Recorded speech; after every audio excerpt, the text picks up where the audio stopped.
ada yang namanya ahkamul khamsah, hukum dasar bagi kaum muslimin, bahwa hukum dasarnya dari satu adalah wajib, kemudian sunnah, ada haram, ada makruh, dan ada mubah. Insya Allah kita semua paham. Dan apa itu sunnah? Sunnah secara fikih definisinya adalah bahwa apa saja yang disandarkan kepada Nabi Muhammad SAW, baik itu dari qauliyah perkataan, kemudian yang kedua dari fi'liyah atau perbuatan, dan yang ketiga takririyah atau ketetapan. Kalau qauliyah perkataan, insya Allah itulah hadis. Tapi kemudian jika dia fi'liyah itu kemudian itulah sebagai perbuatan. Dalam sholat itu banyak sekali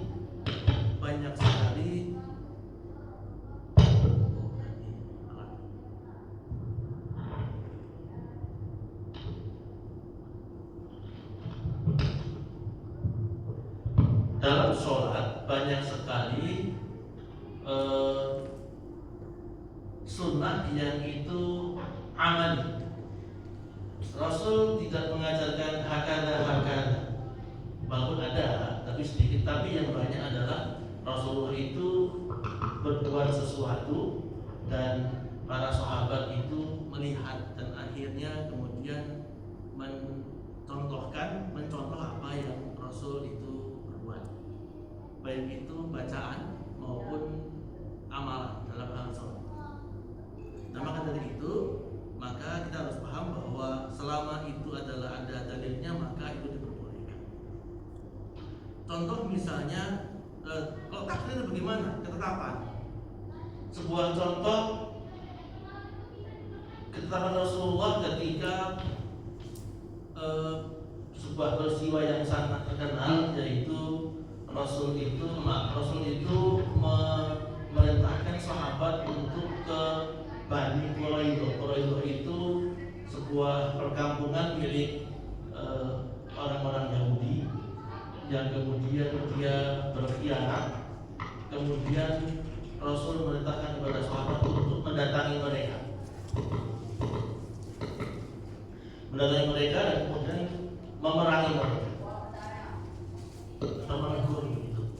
Hanya karena jauh, maka Rasul berpesan kepada para sahabat, ya ashabi, la tusalli illa fi Quraidah. Wahai sahabat-sahabatku, jangan sekali-sekali kalian sholat asar kecuali sudah sampai di Bani Quraidah, di perkampungan sana, karena jauh. Nah, sampai di tengah jalan datang waktu asar. Maka sahabat berdebat nih, sudah asar nih, oh sebentar. Rasul bilang tadi perintahnya adalah asarnya di Bani Quraidah. Wah, nggak bisa, kata Rasul di waktu yang lain, bahwa sholat itu ala waktiha, as-sholatu ala waktiha. Sholat itu harus ada di waktunya, tempat waktu. Nah, akhirnya pendapat ini menjadi ada dua. Jadi yang namanya beda pendapat, beda madhab gitu ya, kalau kata kita sekarang. Enggak di zaman sekarang saja, di zaman Nabi pun sahabat juga sudah pernah beda pendapat, tapi Rasul masih ada. Tapi beda pendapat itu juga cukup kencang, sama-sama memberikan apa yang Rasul perintahkan. Akhirnya sebagian sholat asar di tempat tersebut karena asar telah tiba, yang bagian yang lain sholat asarnya di tempat kampung Quraidah, walaupun sudah dekat banget dengan waktu maghrib. Gimana sih Pak rasanya asarnya ke maghrib, rasanya nggak tenang lah ya. Udah gimana ini, diterima nggak sholatnya? Tapi ini pernah Rasul. Gitu. Maka dari itu tetap sebagian melaksanakan di tempat tersebut dan perasaan yang nggak keruan gitu ya. Dan setelah pulang ke Madinah kembali, setelah itu diadukanlah masalahnya kepada Rasul, dan Rasul hanya tersenyum. Rasul yang tersenyum. Sahabat saya juga gelisah, senyumnya maknanya apa ini? Nah, tapi kemudian para sahabat mengatakan bahwa berarti keduanya itu boleh. Yang satu karena memang menggenggam peraturan karena aturan karena as-salatu ala waqtiha, salat di waktunya, dan yang kedua adalah perintah karena Rasul memerintahkan. Walaupun kadang-kadang perintahnya kadang-kadang tidak begitu lepas dengan apa yang diinginkan oleh sahabat. Seperti perjanjian Hudaybiyah ketika umrah pertama kali. Perjanjian Hudaybiyah itu di mana kaum muslimin dalam keadaan sangat tidak menguntungkan. Perintah Rasul tanda tangan, sahabat marah pada Rasul, keren tuh. Marah pada Rasul kenapa? Karena setiap pasal-pasal perjanjian itu sedikit pun kaum muslimin tidak diuntungkan secara tekstual. Bahkan sebuah kisah yang sangat terkenal, saking kebingungannya Umar tentang perjanjian yang dibuat oleh orang-orang Quraisy itu, Umar bin Khattab sampai mengatakan dengan rasa yang berkecamuk dalam hatinya, ya Rasulullah, apa aku masih Rasul? Karena betul-betul tidak menguntungkan sedikit pun kamu. Dan karena wahyu tunjuk Allah, maka Rasul hanya tersenyum saja dan tidak berkata apapun selain pastikan bahwa perjanjian itu disepakati. Orang tua senang, merasa menang, padahal di balik itu semua kemenangan justru ada kaum muslimin, yaitu perjanjian damai, tidak ada yang boleh saling menyerang selama kurang lebih 10 tahun. Disitulah kemudian ekspansi kaum muslimin ke berbagai negara dalam rangka menyebarkan Islam ke penjuru negara di sekitar Jazirah Arab. Itulah sunnah taklidiyah, sunnah yang kedua ketetapan. Bapak yang saya mengatakan bahwa kemudian apa manfaat mengamalkan sunnah?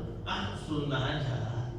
Definisi fikih itu bahwa sunnah itu adalah ibadah yang jika dilaksanakan itu berpahala, dan jika tidak dilaksanakan maka tidak apa-apa.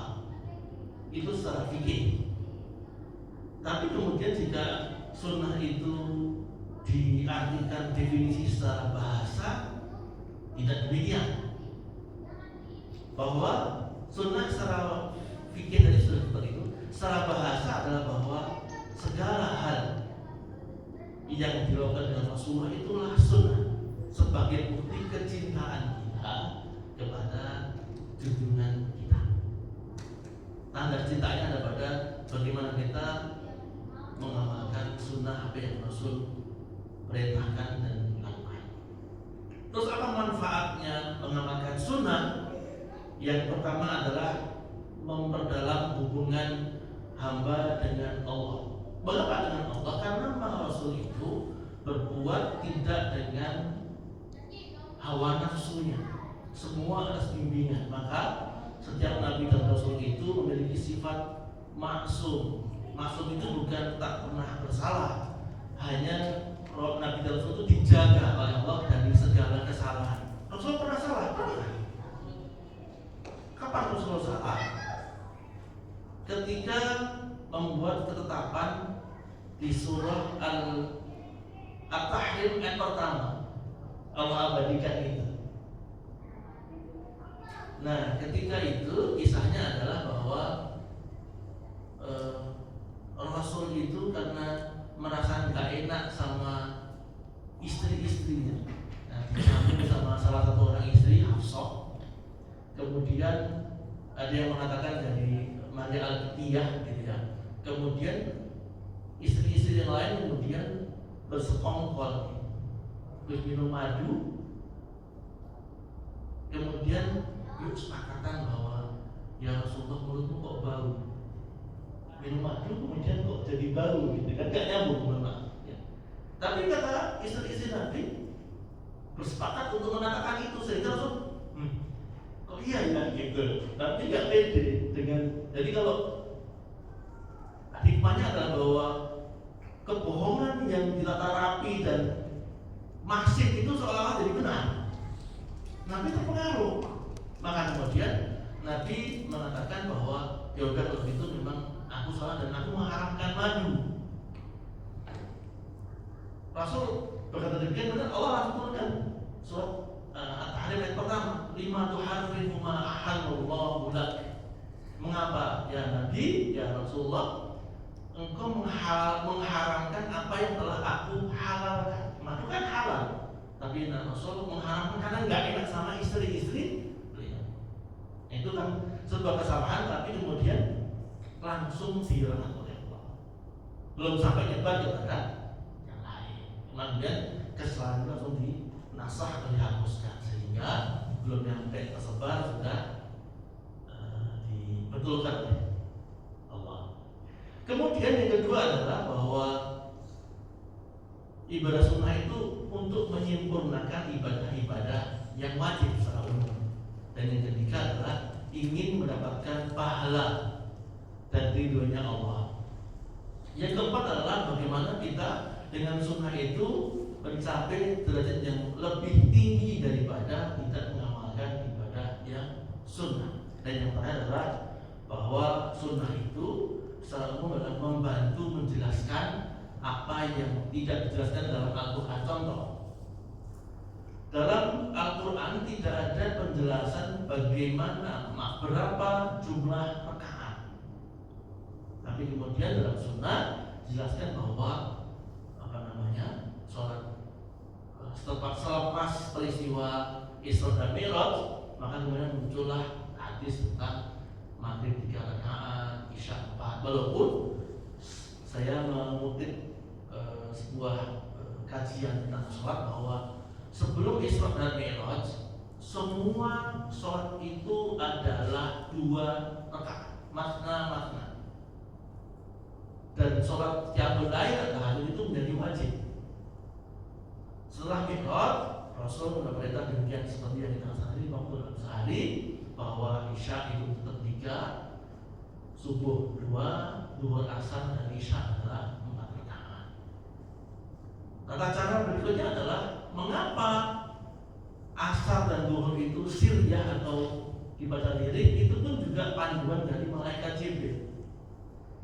Beliau Jibril jadi imam, Rasul jadi makmum, cara mengajarkan Rasul bagaimana sholat. Dan sholat jahar ya demikian, Rasul menjadi makmum dan Jibril menjadi imam. Dan kemudian diajarkan kepada para sahabat demikian apa yang Jibril ajarkan. Dan uniknya tidak ada sahabat yang bertanya, Rasul mengapa asar zuhur itu sir, gitu. Tidak ada, laksanakan saja. Tidak ada tulis satupun tentang mengapa kok ada perbedaan antara sirriyah dan jahriyah, ada dibaca perlahan dan dibaca keras. Lalu yang saya muliakan bahwa kemudian dalam sholat sunnah itu terbagi menjadi 2, yaitu sunnah qauliyah, sunnah yang berupa ucapan. Maksudnya begini, bahwa ada doa-doa, ada ucapan-ucapan yang jika dibaca itu baik, jika tidak, nggak apa-apa, tidak membatalkan sholat. Dan yang kedua adalah sunnah amaliyah, sunnah gerakan-gerakan yang sunnah. Jika ini dilakukan baik, jika tidak maka tidak membatalkan sholat. Apa itu sunnah yang qauliyah dalam sholat? Yang pertama adalah membaca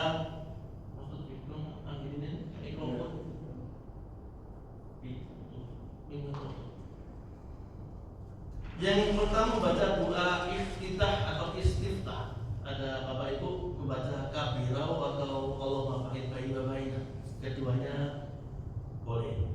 Tapi kalau kemudian setelah Allahu Akbar, Bismillahirrahmanirrahim, boleh kita membatalkan sholat. Tapi kalau dibaca iftitah juga insya Allah itu lebih baik, karena doa itu adalah doa mengagungkan asma Allah dan mohon ampun. sehingga itu baik sebagai pembuka dalam ibadah. Yang kedua, membaca isti'adzah atau a'udzubillahi minasyaitonir rajim.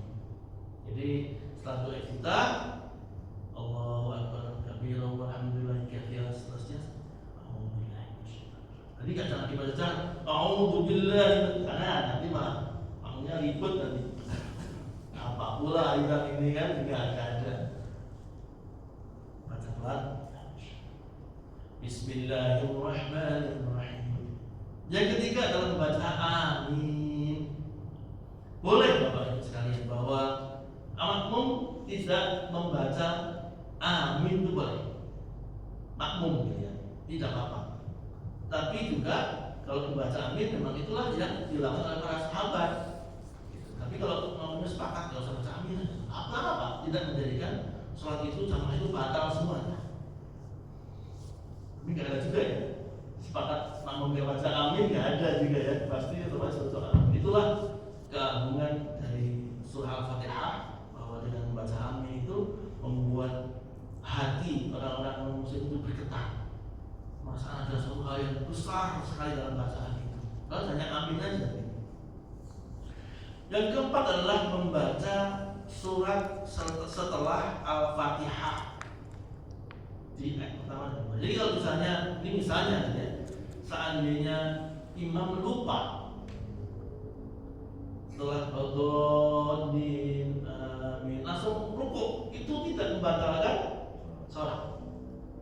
Atau misalnya imamnya itu diantara jamaah ini ya hafalnya Al-Fatihah saja, misalnya para mu'alaf semua begitu ya. Wah, saya belum hafal surat nih, hanya Al-Fatihah saja. Ya sudah, Al-Fatihah saja, tidak membatalkan sholat tersebut. Jadi jangan kemudian minder karena tidak hafal satu surat pun selain Al-Fatihah. Itu yang penting sah. Kemudian membaca takbir intiqal, takbir dari gerakan ke gerakan. Kalau saya baca di buku lain, tidak membaca dengan sengaja itu hukumnya makruh, nggak bagus. Tapi kalau lupa, hanya apa? Misalnya surah baca surat langsung rukuk, makmumnya kan melihat, tapi melihat walaupun nggak baca takbir. Tapi boleh, maksudnya gini, tidak menjadikan yang wajib itu karena yang pertama kali takbir atau ihram. Mula sebagai penanda sebuah sholat itu, ibadah itu dimulai dengan membaca takbir ketika pertama kali, dan terakhir adalah salam. Sholat yang pertama maksudnya itulah yang sangat wajib atau rukunnya sholat.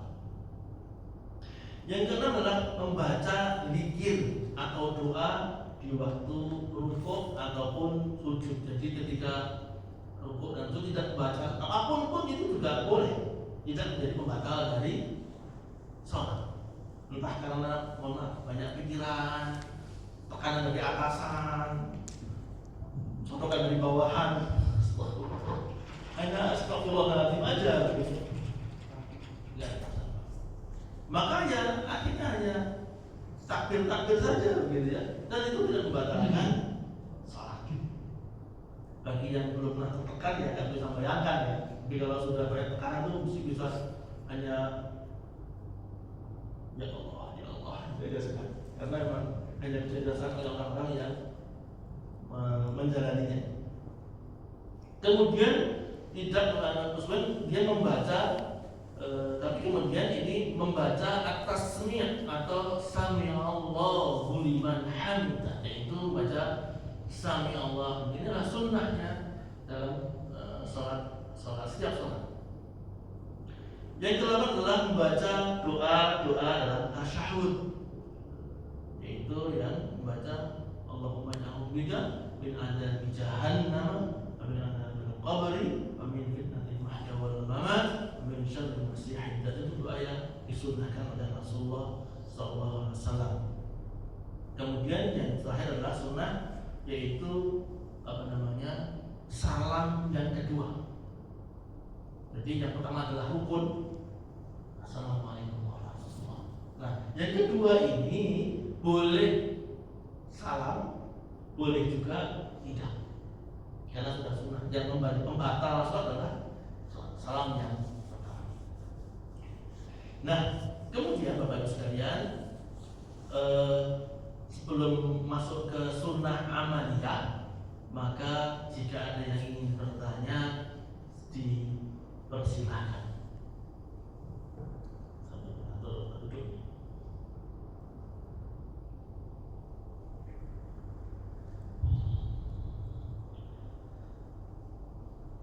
Jika tidak ada, kedua yaitu sunnah amaliyah. Sunnah-sunnah yang yaitu perbuatan tindakan Nabi ketika beliau Shallallahu Alaihi Wasallam melaksanakan sholat. Yang pertama adalah mengangkat kedua tangan ketika takbiratul ihram dan ketika rukuk. Yang kedua adalah meletakkan tangan di atas tangan kiri. Itu sunnahnya. Boleh tidak kita Allahu Akbar? Boleh. Tapi kemudian sunnahnya adalah Allahu Akbar, tangan kanan menggenggam tangan kiri di perut atau tidak, yang telah kita bahas beberapa pekan lalu bahwa demikianlah posisinya, ada yang di dada, ada yang di atas pusar gitu ya. Ya, posisinya demikian. Kemudian adalah sunnah melihat tempat sujud. Tapi kalau sedang di Masjidil Haram di depan Ka'bah, maka sunnahnya adalah melihat Ka'bah. Khusus yang tempat itu kita sunnahnya melihat tempat Ka'bah jika di depan Ka'bah. Tapi kalau di selain Masjidil Haram, maka kemudian melihat ke tempat sujud. Dan keempat adalah membaca bacaan dengan jahar atau jelas ketika sholatnya jahar, atau sebaliknya membaca bacaan dengan sir atau lirik pada saat sholat yang dikenal untuk sir. Bolehkah kita membaca sir atau lirik ketika sholat jahar? Ada, karena nggak pede. Imam Silent seperti itu. Karena mungkin sedang belajar, sedang jahar, misalnya maaf suami istri, gitu kan? Suami istri memang kondisinya sedang hijrah ya, maksudnya barusan sadar, gitu ya. Tapi sebagai seorang imam, suaminya jadi imam ketika sholat, ya imam ya, pede ini bagus sama istri, gitu. Tapi kemudian ketika sebagai suami maka marwahnya muncul baca sholat maghrib berjamaahnya, tidak jahar, tapi sah, tapi sunnahnya adalah sesuai panduan yang jahar sirnya. Gitu. Kemudian kelima adalah sunnah membaca Al-Quran dengan tartil. Tartil itu tidak cepat dan juga tidak lambat, perlahan tapi juga tidak terlalu perlahan, cepat tapi tidak terlalu cepat, sehingga dinikmati oleh makmum. Kemudian membaca surat pilihan dari Tiwal Mufassal, maksudnya Tiwal Mufassal itu adalah surat-surat yang agak panjang, khusus untuk sholat subuh. Maka kemudian Bapak Ibu sekalian, jika sholat subuh imamnya kemudian membaca surat yang agak panjang, sunnahnya demikian, bukan kuluhu aja gitu. Walaupun kuluh juga sah. Ini khusus subuh ya. Ini saya baca beberapa referensi, khusus subuh itu memang Tiwal Mufassal, surat-surat yang agak panjang, biasanya surat dari Qaf ke bawah, yang wasat atau yang pertengahan juz 29, yang pendek juz 30. Jadi kalau baca An-Naba sampai selesai itu pendek Pak, dan panjang. Maksudnya berat derajatnya An-Naba selesai itu surat pendek gitu ya. Bukan Al-Haqqul Takasur gitu ya. Tapi contohnya adalah An-Naba itu adalah surat pendek. Tapi kalau kemudian nggak tahan ya kita sepakati bahwa ya An-Naba harusnya lah Dan rakaat kedua separuh lagi dan begitu ya. Jadi sehingga sama-sama menikmati sholat. Tentunya dengan bacaan-bacaan yang sangat bisa dinikmati sehingga khusyuk. Sunnah kemudian memegang lutut dengan telapak tangan. Kan ada bapak ibu bersama maaf. Rukuknya Allah sah. Mungkin saking khusyuknya, saking sedang sangat merasa ya Allah gitu, sehingga nggak lagi lurus, nggak sampai bengkung gitu ya. Bukannya baik, yang kurang bagus, cuma itu sah. Tapi yang paling sunnah adalah dengan posisi 90 derajat kira-kira, tangannya menggenggam lutut. Kemudian ketika sujud pun juga begitu, menjauhkan lambung dari tempat sujud. Saya contohkan, kalau perutnya besar nggak bisa. Ini tidak sunnah. Yang sunnah adalah yang agak menjauh daripada lambung dengan tempat sujud.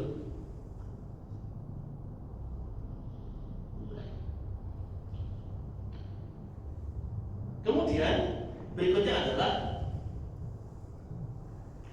bangkit dari sujud untuk berdiri dengan bertumpu pada tangan sebagaimana pendapat para imam madzhab Malikiyah, Syafi'iyah dan sebagian orang salaf, termasuk juga pendapat dari Syekh Al-Albani.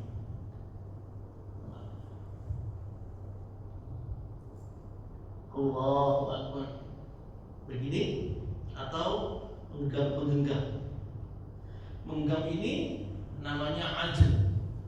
Ajn itu kalau orang Arab tahu mulai ini Bapak, roti mulai itu ajana dengan cara begitu.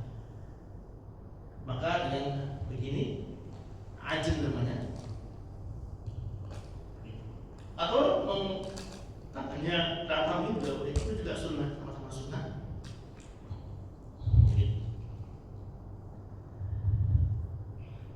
Kemudian duduk istirahat setelah sujud kedua, kemudian sebelum bangkit ke rakaat berikutnya.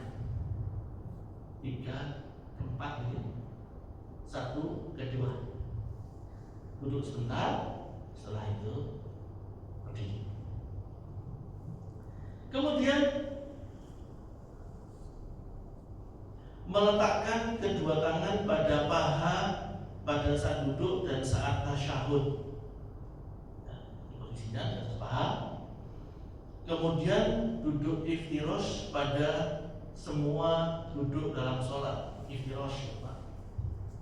Ini bagi yang bisa begini, yang tidak punya rematik boleh. Kalau yang punya asam urat mungkin agak berat. Sama aurat memang betul-betul begini tuh rasanya kayak gimana lah begitu ya. Tapi yang mampu. Kemudian tawarruk pada saat rakaat terakhir. Begini tawarruk ini sunnahnya gitu. Bagi yang mampu.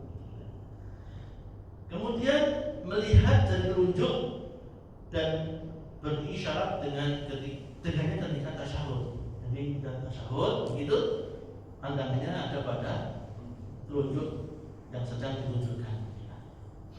Kemudian menjadikan sutroh ketika sholat. Ini memang ini sangat dianjurkan, hanya saja ini khilafnya.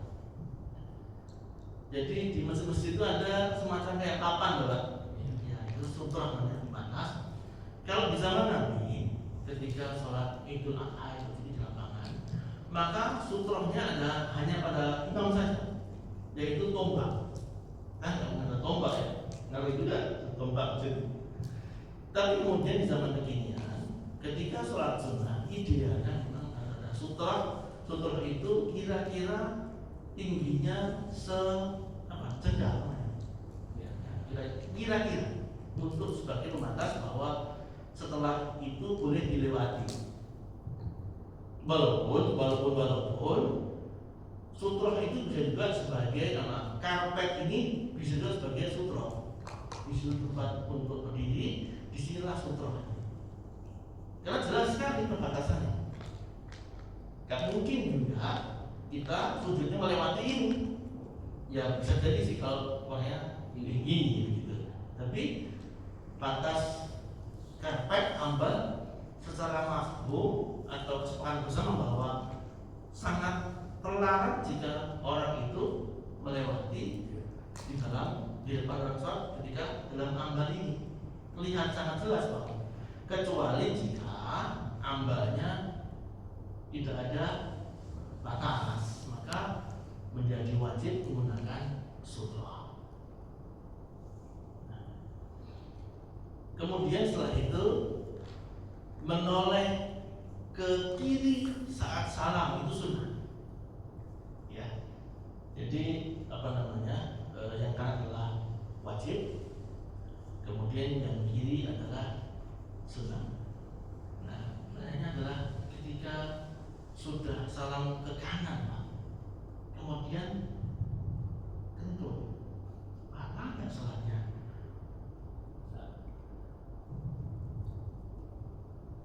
Gimana maksudnya?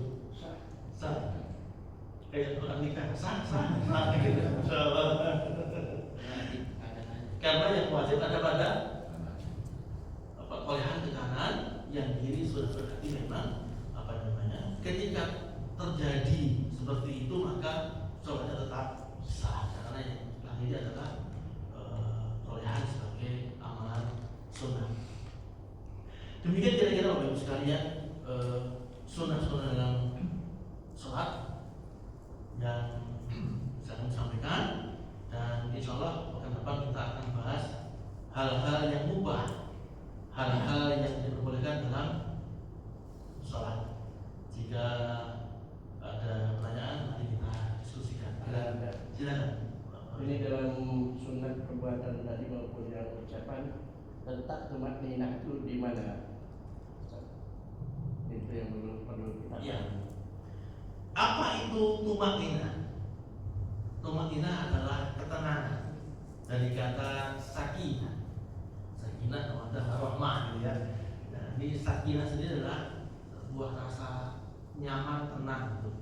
Tumakninah adalah rasa berhenti sejenak, ya.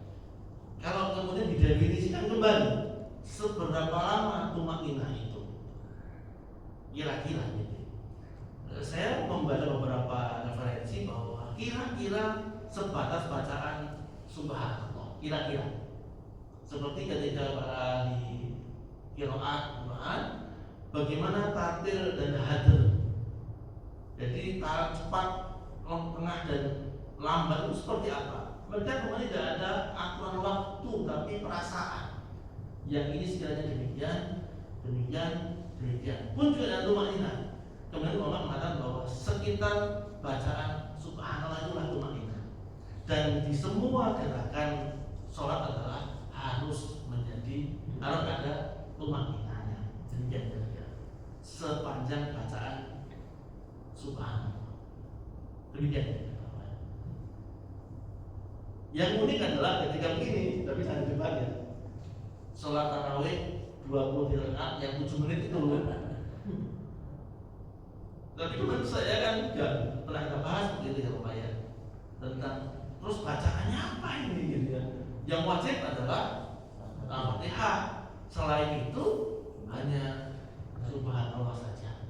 Semua gerakan bacaannya adalah subhanallah sebagai syarat untuk tumakninah begitu. Karena begitulah ulama fikih mengatakan sebatas bacaan subhanallah, maka baca subhanallah atau Allah tahiyatulillah, tahu kapan mulainya itu atau tahiyat gitu ya. Tapi itulah yang diamalkan oleh sebagian saudara kita, dan saya sebagai murid yang lemah tidak baru untuk berdebat, karena yang maksudnya adalah para kiai gitu ya, sehingga jangan sampai dibawa ke meja perdebatan.